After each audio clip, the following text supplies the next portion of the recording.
All right. Well, welcome everyone to this panel that's looking at sport for development. Really excited to have this conversation today. Um, we're going to introduce everyone and then run through some high level on what sport for development is, and then jump into really the zeitgeist of sport for development today and some of the issues that are happening. So I'm really pleased to be joined by Paul Hunt, who's Senior Project Manager at the International Platform on Sport for Development, otherwise known as Sport and Dev. It's an online platform that shares news, research, publications, events, commentary, basically everything you need to, you want to find on sport for development, you can find at sportanddev.org. And they're really a network of over 1,000 organizations across the world. I'm also joined by Meredith Whitley, who's Associate Professor of Sport-Based Youth Development at Adelphi University. She's got a wealth of experience in the sport for development and peace space. And she's also co-editor of the Journal of Sport for Development and a member of the Leadership Council of Sport for Good in New York City. My name is Richard Lote. I'm one of the co-editors at the Journal of Sport for Development and sport for development consultant that's worked across Europe, North America, and now I find myself situated in Singapore. So you've got a very international panel from Paul in Switzerland, Meredith in New York, myself in Singapore. And without really any further ado, we'll jump into it. And Paul's going to just run through what sport for development is to kickstart this conversation. Yeah, thanks a lot for that introduction, Richard.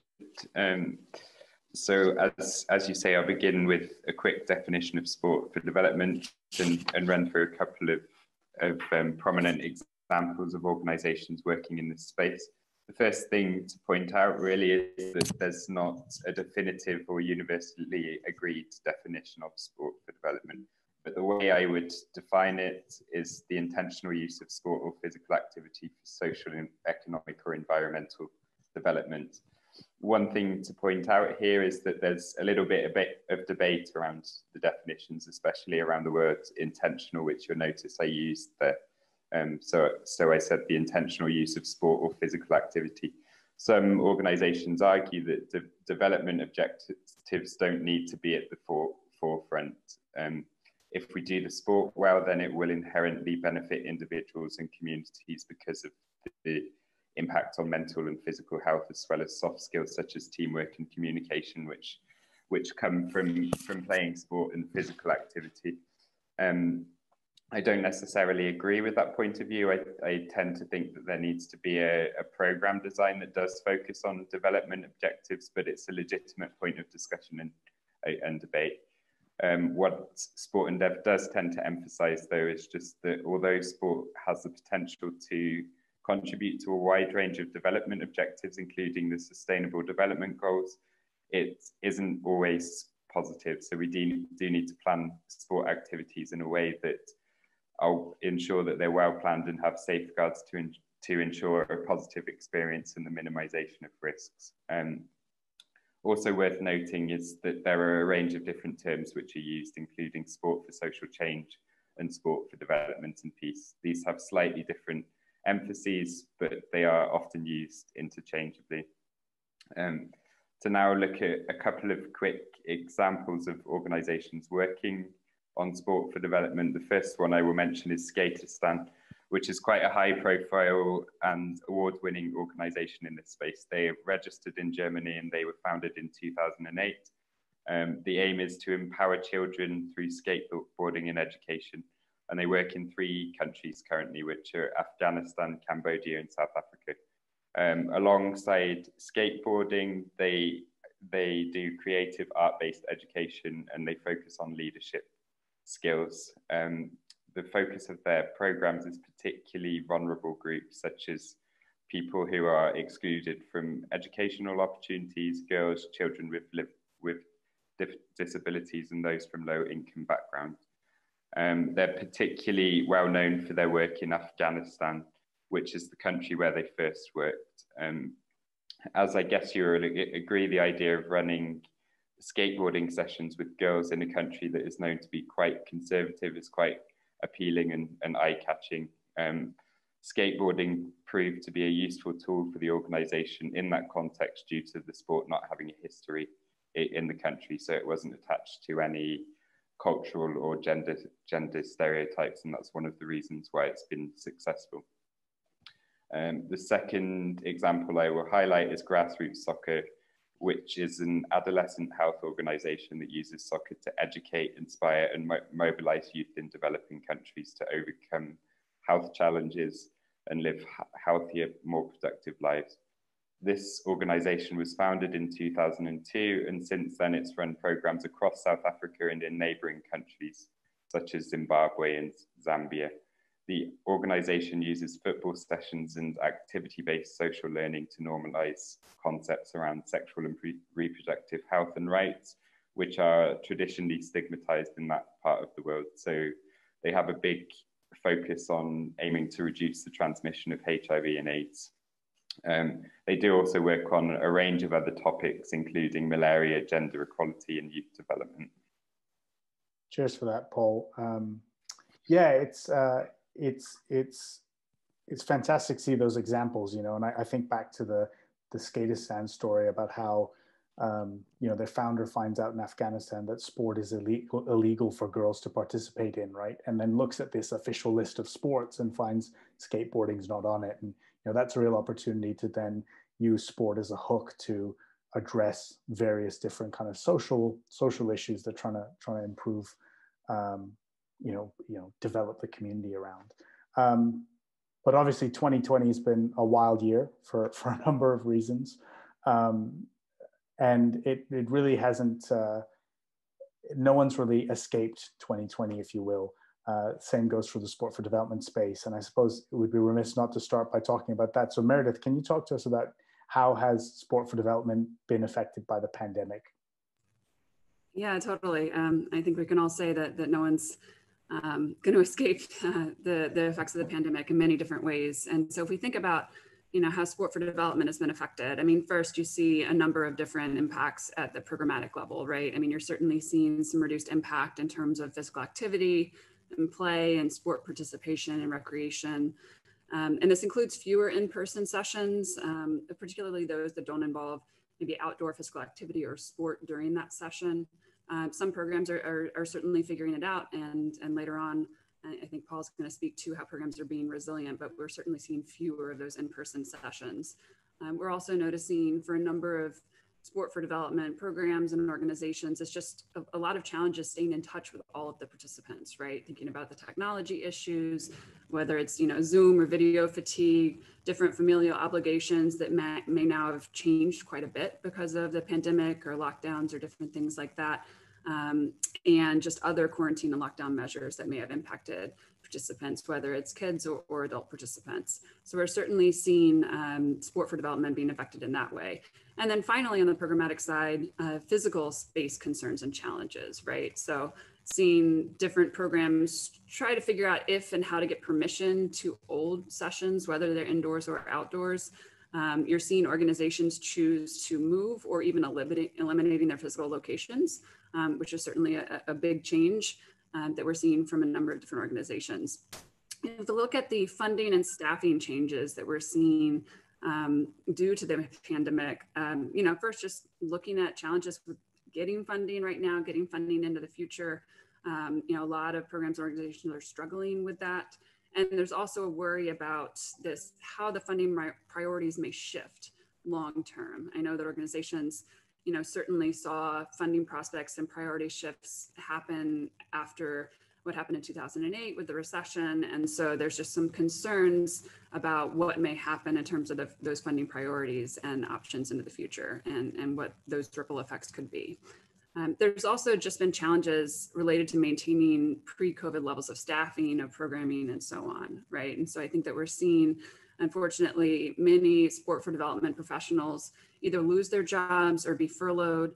And this is really at a time when the participants need them the most. And so it's just this really challenging moment or period of time where you're seeing those who are really needed most aren't able to stay in those positions and do all the good work that they've been doing.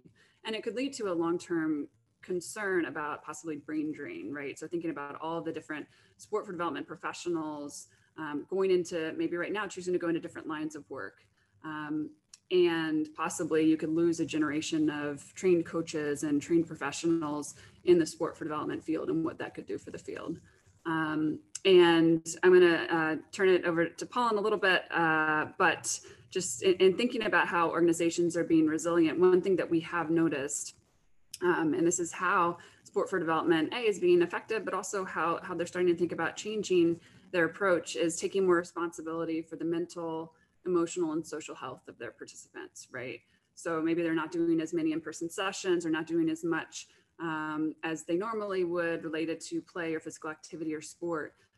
But we are seeing organizations start to hold different types of and different amounts of one-on-one or group support sessions for their participants, but also helping them address practical concerns. Hey, you need to get internet connectivity or computer access for your education, or you have really challenging realities for their participants, such as in a lockdown, being stuck maybe in an abusive or neglectful environment. And so what organizations can do to respond to that and help their participants most. And so that's just kind of one thought. And I think Paul's going to take over and talk about how organizations are being resilient during COVID, and kind of help us explore that and think about that more comprehensively.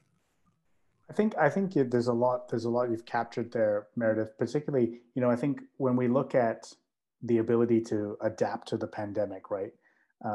It's so easy for us to just think that we can go online and work from home, but actually it raises a whole number of other potential issues around connectivity, and particularly in some of the communities where sport for development is most needed in emerging economies.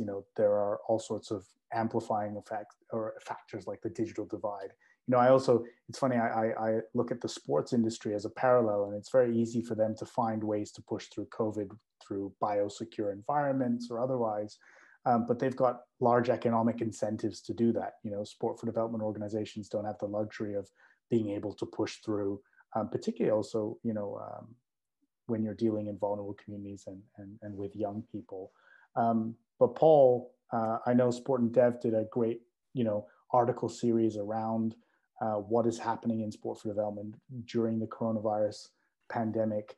So what have you seen in terms of how organizations are increasing their resilience or potentially digitizing?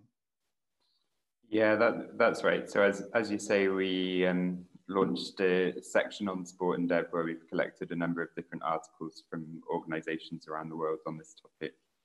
And as Meredith has very well outlined, it has been difficult for sport for development organizations during this time. It's not easy to run sports programs, sports activities during times of social distancing and even people being forced to stay in their homes most of the time. But organizations in this sector are very creative, and they have shown a lot of resilience and looked at different ways to adapt to what is in most parts of the world very difficult circumstances. Much of that has been through digital means. So we've seen a lot of examples of organizations, for example, who have moved their educational classes online through platforms such as WhatsApp. Many of these organizations have created instructional videos, or perhaps they do live sessions which enable participants to remain physically active in the home. There's also been some more kind of global examples where the Commonwealth, for example, contracted 5 organizations to create online resources, and this was specifically on this topic, adjusting and adapting to COVID-19, to social distancing, to lockdowns, and 5 different organizations produced resources on that topic under the Commonwealth scheme. We've also seen, one thing to note is that different countries in the world aren't necessarily at the same stage at the same time. So we've had lockdowns at different times in different countries. And as some countries have started to ease restrictions and meeting in person has become possible, we've seen examples of organizations who have actually changed the sport that they're using. So it may be the case that it's possible to meet again, but social distancing is still a requirement. So in that case, we've seen organizations who, rather than using football as an example, have started to use non-contact sports or it could be the case that previously they were practicing sports in halls, in indoor spaces, and now they're doing it outside. There's also been organisations who have been much more directly hands-on involved in the response to the pandemic in their communities. So through things like distributing masks and hygiene kits, or educational resources, how can people make sure they're safe during this time, in areas where there's been a crisis due to the lack of opportunities to work, that we've seen organisations who have been involved in distributing food parcels. So there's really been quite a range in terms of the response. More broadly, an interesting point to note is that topics such as online learning have become more prominent during this time, not just in sport for development, but I think sport for development has been relevant to this. We launched a course in the summer actually with the Australian government and the Commonwealth, but there are also a number of different other online courses. I've seen courses on child safeguarding, courses on how to use sport with refugees, as examples. Other than that, there's been a proliferation of webinars and online events, which I'm sure we've all seen. And then there's events such as this one, which would usually take place in person, but are now moving online. I think this is an interesting point of discussion because I see some opportunities there, although we will all agree that the pandemic is having an overwhelmingly negative effect. It has been the case historically that conferences take place in parts of the world that are wealthier most of the time, such as in Europe or North America. There are exceptions to this, but you can argue that there's a bit more of a democratization of knowledge sharing, because now there are more online opportunities for people in different parts of the world to get involved. But Richard, in your introduction there, you raised a very important point about the digital divide. So as things move online more and more, we also need to be aware that not everyone has the same access to connectivity. Although internet access is improving around the world, the most vulnerable communities, especially in lower and middle income countries or in rural areas in those parts of the world, don't have the same access to internet. So I think that's an important thing that we should be aware of during this time. Yeah, it's funny, isn't it? Sport is inherently social, and I suppose that's half the problem in trying to ward off a pandemic. I mean, today I discovered, I don't know if you'd call it a sport. I'm going to call it a sport. It's a Japanese sport called Tao Boshi. And if you don't know what that is, I encourage you to Google it, watch a YouTube video. It's phenomenal, but it involves up to about 100 people, all literally within less than arm's length distance of each other. And it occurred to me it might be a very long time before a sport like that is able to be played again, just because of kind of these public health restrictions. So digitizing can be quite difficult. But with that said, I think one of the things that we need to consider is when the world does get back to looking forward, moving forward, sport for development as a tool has been to tackle some of our society's kind of most challenging social issues. And with at least some of the forecasts of how our communities might regress and take steps backwards because of the public health restrictions that are put in place, I get the impression that there will be a necessity for sport for development as a tool for recovery moving forward, and I know Meredith's going to touch on that after this. I think one of the things that is interesting while we kind of consider where we are today and take stock is that there are a lot of opportunities for sport for development moving forward. And I think the future of sport for development and peace is quite interesting. One of the things that's come up a lot recently is the fact that the physical sports world has kind of had to go on hiatus and return without fans and in limited capacities. But esports and kind of competitive video games seems to be rising and growing faster than ever, because it's quite suited to people having to stay at home or be restricted so long as you have access to an online competitive environment. And I think it's hard to ignore the rise of esports, but one of the opportunities is to start looking at esport for development, and how potentially in cases where the delivery of physical sport for development programming is impossible, where esports can kind of swap in for a physical sport so that you still have the hook to engage young people and get them participating in a sport, but consequently digitize that programming so you still have those same outcomes getting achieved through your work. I think as with all sectors, technology probably plays a pretty big role in the future of sport for development, as it does with other sectors. You know, I've been hearing conversations with organizations that are potentially looking at applying machine learning and looking at big data sets over, you know, their historical beneficiary data set, if you want to call it that, and starting to look for trends that could improve and kind of optimize how they deliver, or, you know, which individuals they perhaps spend a bit more time with in order to increase retention rates.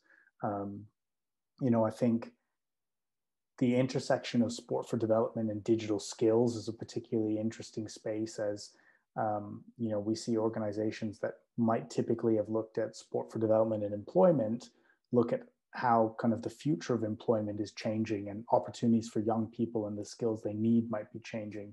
You know, it reminds me of an organization in London called Football Beyond Borders, who I thought had have quite a innovative program, in as much as they use football to train young people on filmography and videography skills, so that they can then move into kind of related sectors, whether it's broadcast or into creative agencies or creative sports agencies, etc.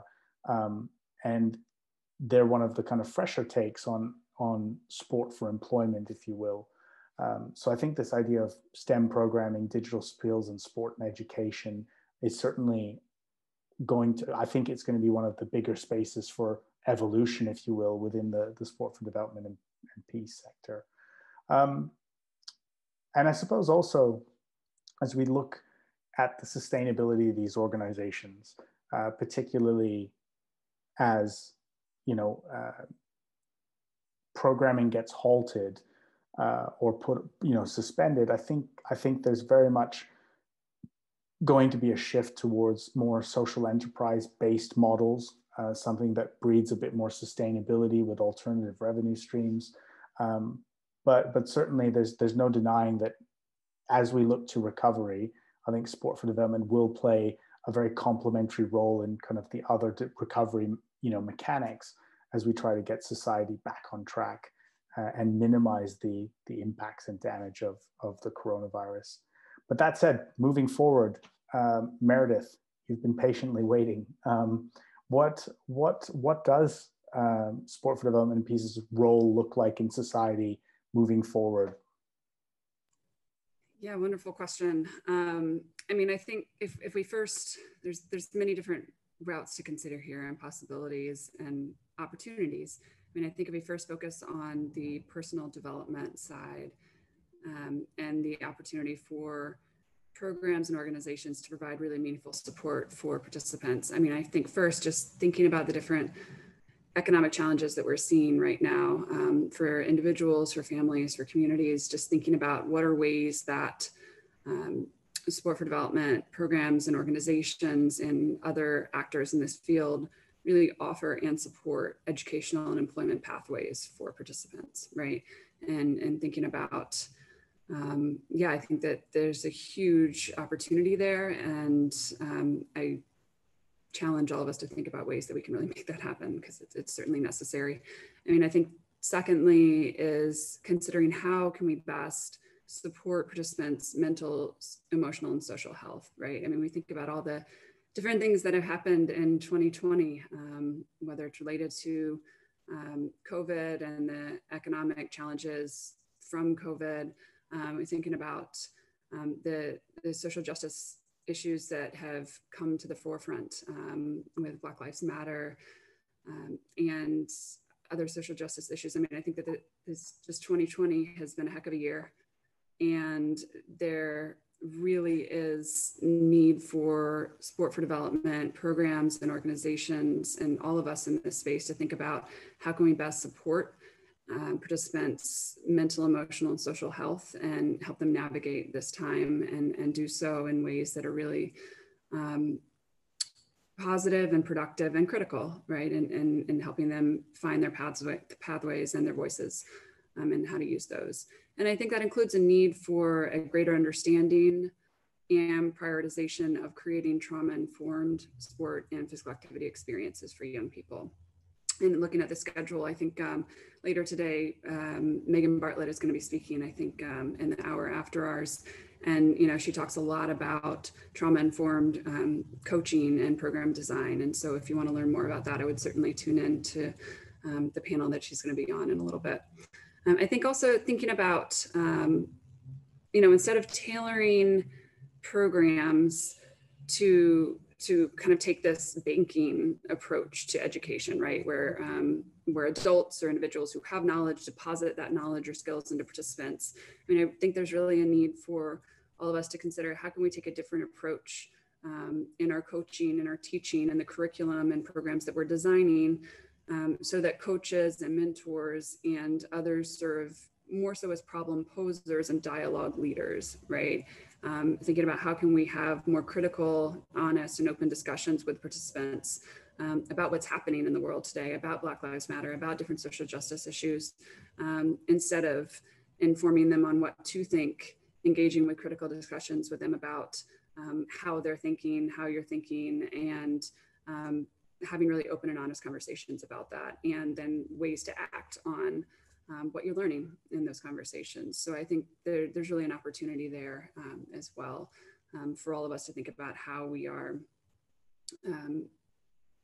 engaging in conversations about these topics and how we can do more. I think to connect to an earlier topic, Richard, I think you mentioned just this idea of connectivity. I think that's something else that we think about, what is sport for development's role in society moving forward as we think about 2021, which cannot get here soon enough. I think there's an opportunity for programs, for organizations to really serve in this wonderful role of building connections within the community, within schools, within families, through sport, right? I think that we all know and believe in the potential power of sport to build connections. But again, we come back to that point, that word that Paul mentioned earlier, right, about intentionality. And so what are ways that we can do so really intentionally and build really meaningful connections in our communities? And I think that's needed. And that's something that I think sport broadly and sport for development programs specifically can really do and are set up to do quite well. I think there's an opportunity, talk about a third theme here of community development, right? So how can we all ourselves and through our programs and different organizations be better citizens and help our communities recover, help them progress, thinking about also, what are different ways that whether it's the participants, whether it's our organizations themselves, can take part in or help lead different social justice initiatives and be part of critical dialogue at the community level. I think those are opportunities for sport for development really to step into a leadership role and drive some of this conversation. And then two other themes I just want to mention, and then we'll see where the Q&A goes with this group is, I think there's an opportunity for, and I think a great need for greater advocacy for the field for sport for development, right? There are some really interesting recent examples here in the United States. For example, the sport for development and pay to play sectors came together recently in New York City. There was, I think the New York City Parks Department decided not to provide access to a number of different organizations and such to use their fields, right, for this fall. And that was going to prevent many, many different participants from getting an opportunity to play and be outside and be active. And you saw the sport for development sector and the pay to play sectors come together locally here in New York City and advocate for changing this. And they did get that permitting decision reversed, which is really exciting. And then there's a broader play coalition here in the US as well that's looking at advocating for sport broadly and then sport for development specifically. And so I think it's thinking about what are ways that the sport for development field can be more active and more engaged in advocating for the field and advocating for the participants and communities that they're serving. And then finally, I think that we all need to consider ways that sport for development organizations are still, in general, infused with top-down approaches. And those tend to be, those top-down approaches tend to be not locally driven, and questions of whether they're culturally aware, contextually relevant. And so I think that can make it, when you have programming that really takes on a top-down approach, they can make it really hard to design and lead programming that can address the social justice issues that we're becoming more and more aware of and that we need to act on moving forward. And I think there's many different pathways to that. I'm going to just throw out some ideas here, and we're excited to see where the conversation goes today. First, I think that includes supporting local leaders, whether it's to develop their own initiatives to address local issues and provide funding for those new initiatives, but also support those existing initiatives that are already in place and that we're seeing some of those not be able to continue because of the lack of funding and support right now. I think there's a need for hiring more local leaders in senior leadership positions in different programs and organizations in the sport for development field. Third, ensuring some or all of those who are designing curricula, designing programs, and even those who are implementing these programs have experienced the systemic and structural inequities that are endemic to local communities, right? So thinking about whether they've experienced the failing school systems or community violence or institutional systemic and structural racism that their participants are experiencing each and every day.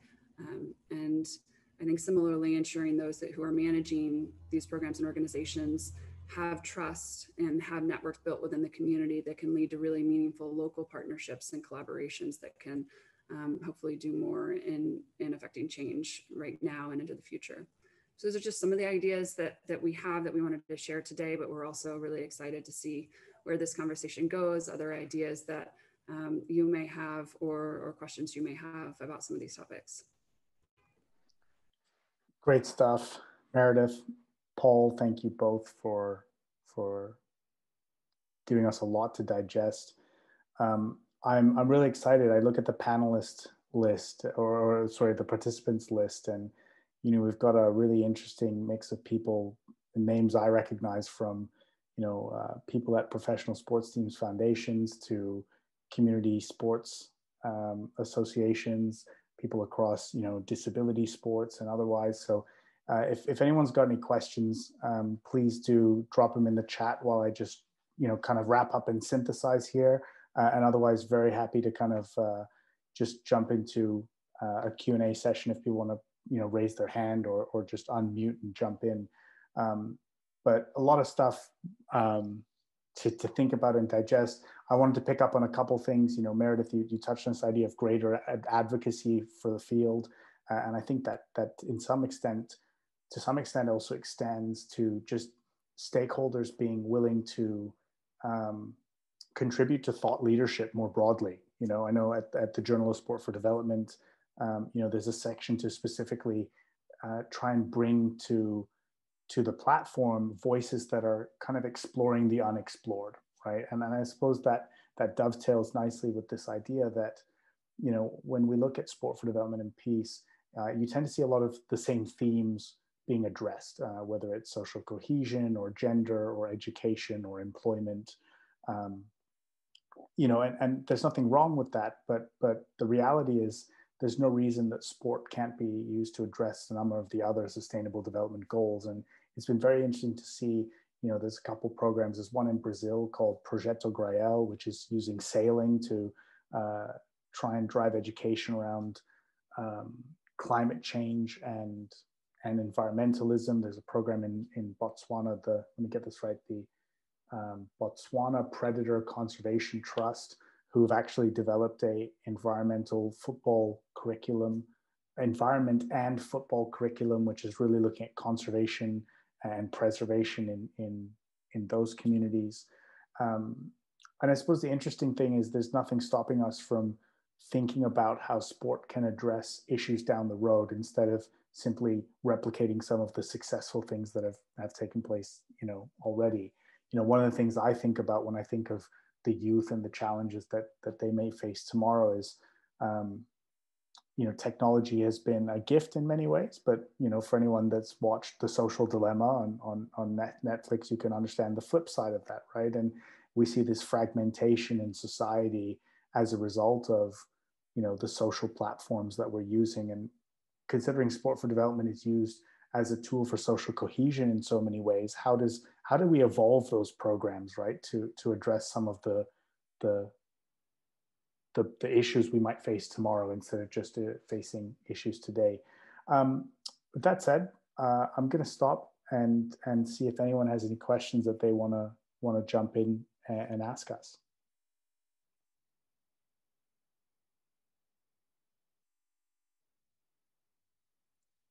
I feel like we need the Jeopardy music right now, as we wait for someone to jump in.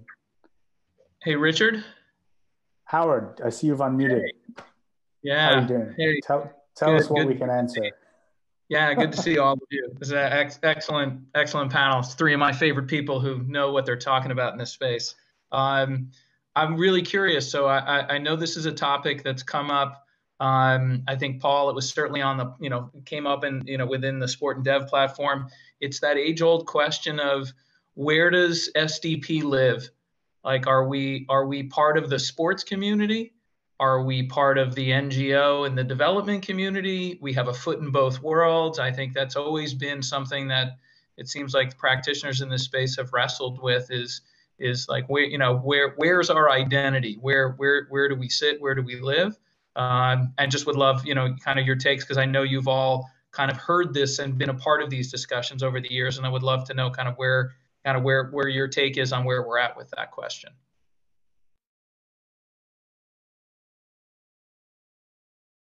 Or Paul, do you want to go first?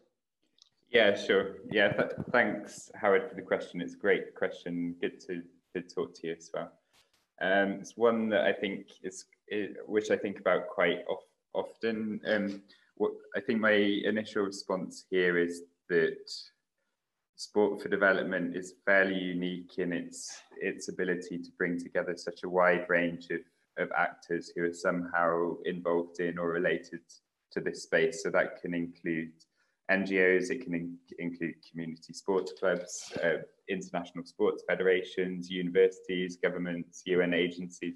There are a few spaces where such a wide range of actors who come from quite different worlds collaborate in such a way. And from the sport and dev point of view, we do take quite an inclusive approach to that question, I guess, in the sense that we do see all of them as relevant. And so projects which may not necessarily from a traditional point of view be seen as international development projects are very much relevant to our space from our point of view. So examples of that might be more on the sports federation level, where you have advocacy campaigns around health or around climate change or whatever. And I think this diversity of different organizations and topics is something which we should embrace and celebrate, but it also does have some disadvantages. A couple of years ago on the Sport and Dev platform, I wrote an article which, as far as I remember, I called it a little bit provocatively something like, does sport and development have a branding crisis, which was about the fact that this can also lead to a certain amount of unclarity, and from sort of a communications point of view, to put it a little bit crassly, it can can lead to a lack of clarity on what the objectives are and where we're going, and so I do think it creates some challenges as well. But it's definitely an interesting topic. I suppose the last point I'll make on that is that as well as looking at the different actors within this space who are using sport, we should perhaps partner more with organizations who are working on our topic but are not necessarily using sport. So if we're an organization that focuses on gender or on education, or there are a lot of different opportunities to partner with specialists across the board. Meredith? Yeah, I'll pipe in here and add a few things. Really wonderful question, Howard, and I think Paul give wonderful response. I think that, we see that on the academic side as well, right? Where you see, researchers and scholars exploring and studying sport for development from a single discipline, right? Whether it be sport management, sports sociology, youth studies, and I mean, I can list 25 different disciplines, right? And I think that whether it's on the academic side or the practitioner side, I think ultimately the field, for me, that its greatest strength is, I think it's just this intersectionality, how it crosses over into different disciplines, how it crosses over into different fields. And I think the challenge is how can we best use that and take advantage of that, and just thinking about, what are ways that we can take more of a holistic approach, right? And bringing in different folks, like Paul was talking about, from different areas, and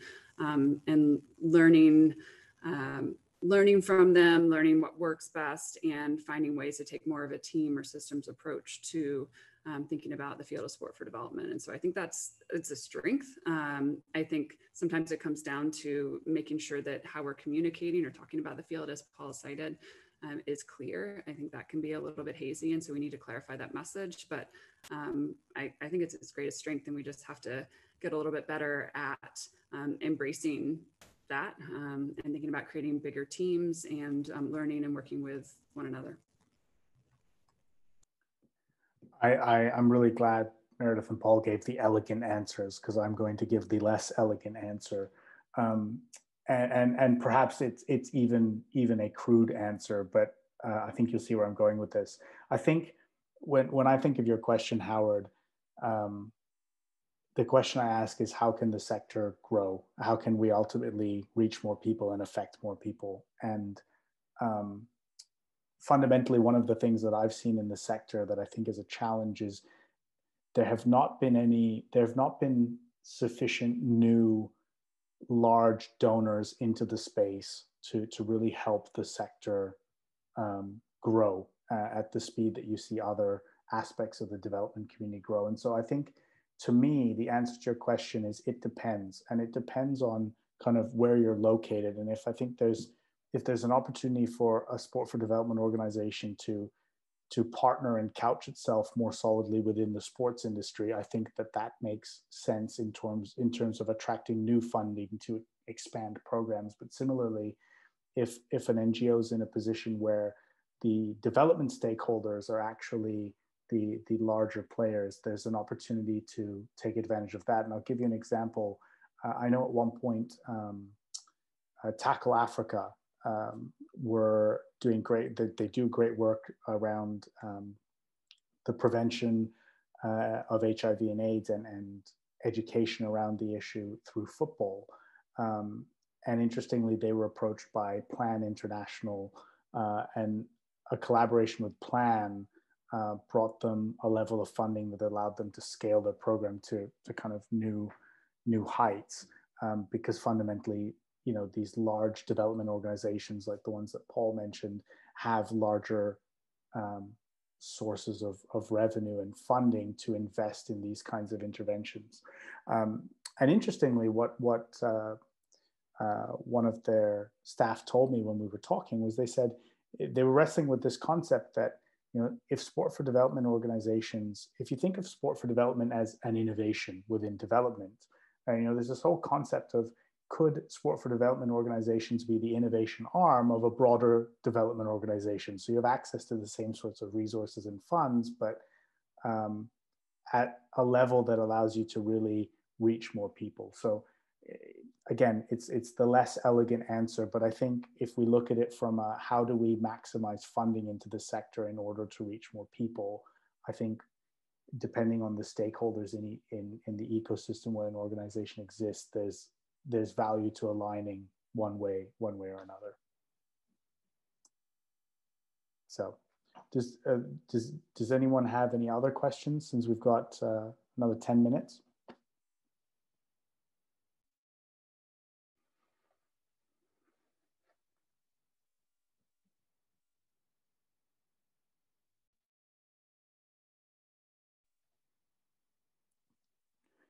Crickets. I joke with my students that I'm very good at staring them down until they're specific questions. I guess it's different when we're staring one way and you know, we can't see anyone staring back. Totally. I mean, on that note, just, you know, looking forward, or do you, Paul or Meredith, have any thoughts on areas you would like to see explored a little bit more?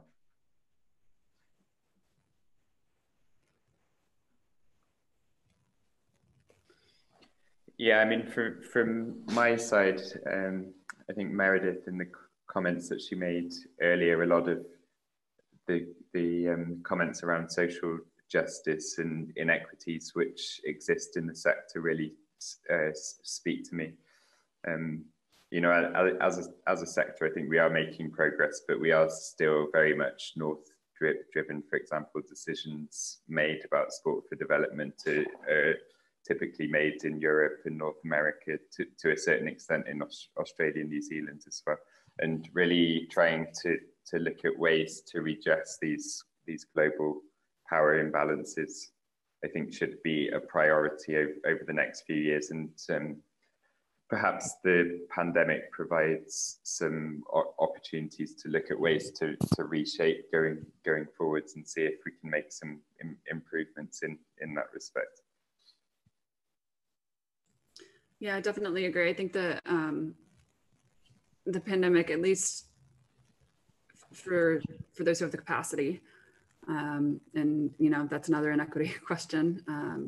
But I think for those who do have the capacity, it's a wonderful opportunity to reset, right? And how do we take a step back and reevaluate the sport for development field as we know it, and what are changes that we have to make given these current challenges, as well as changes that we need to make, and opportunities that we need to take advantage of, so that we can continue to use sport as an opportunity to affect the change we want to see in the world, right?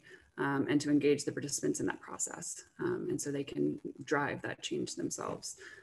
So I think there's a huge opportunity there. I mean, I think also, Richard, you were speaking earlier about interest in growing the sector.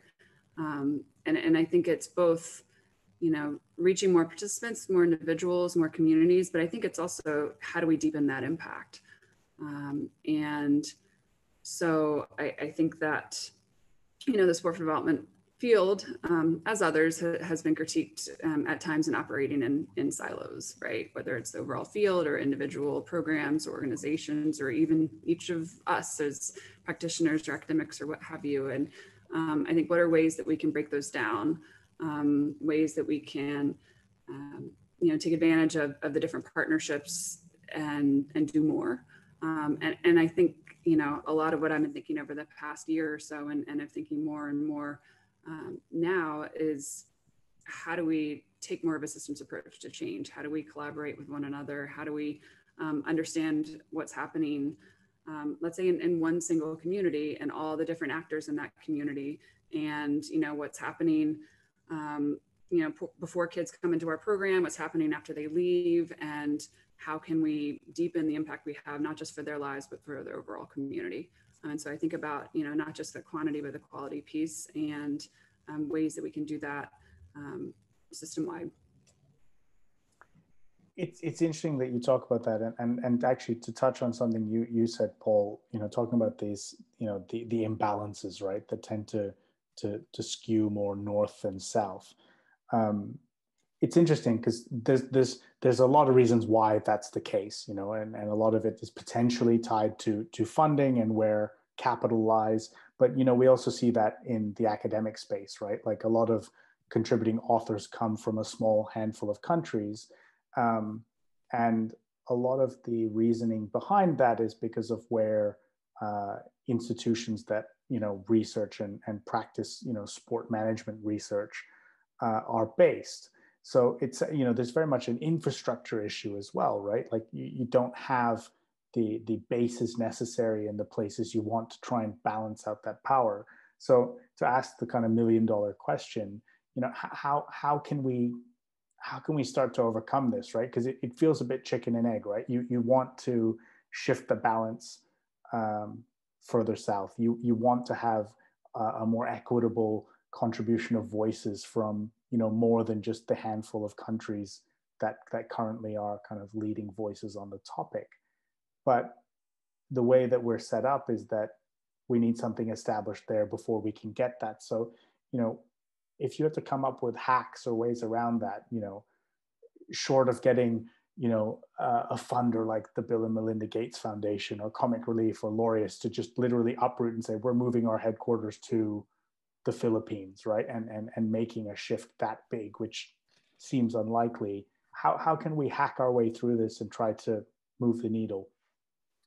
Got a couple of quick examples. One is on the funding level.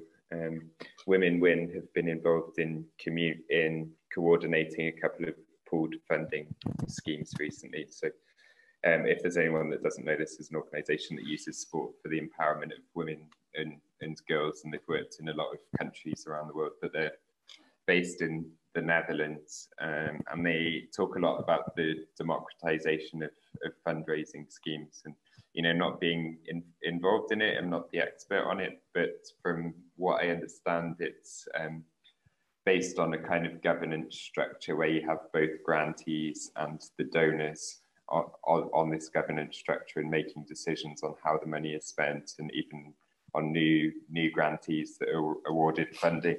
It's also unrestricted funding, which is quite an important thing from the grantee point of view. And it's a pooled funding scheme, so they've looked at it.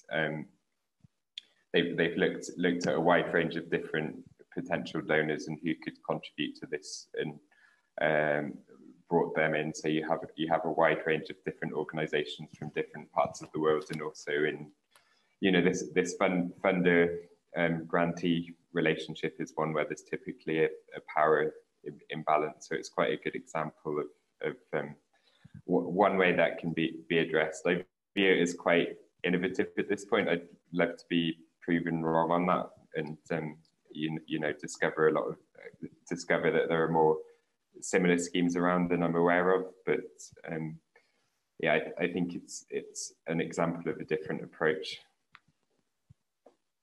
Yeah, and one other idea just to share, I just shared in the chat a link to this,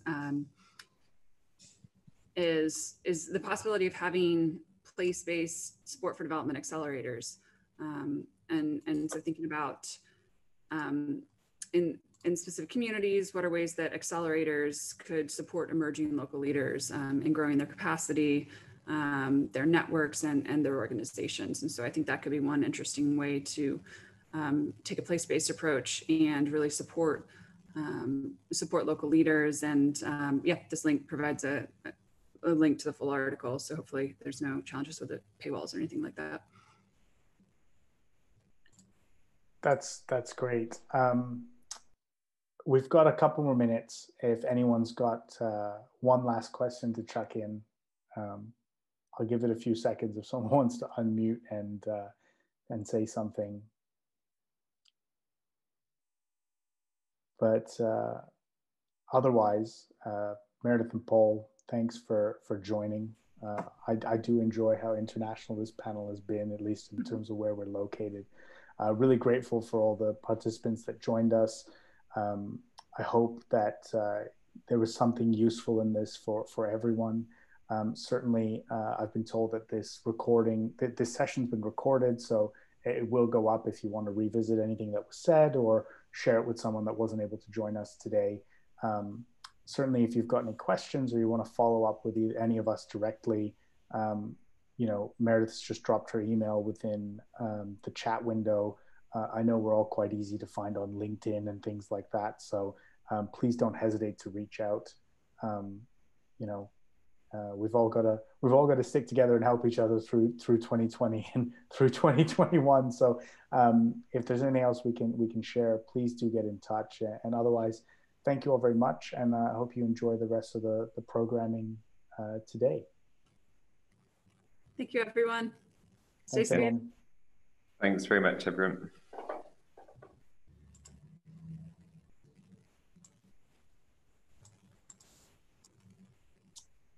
And on that note, I will bid you all good evening.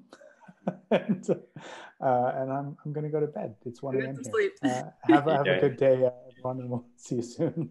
Good night. Thanks for staying up so late and for doing such a good job with the moderation. Good to see both of you. We'll talk to you soon. Yeah, you. Bye.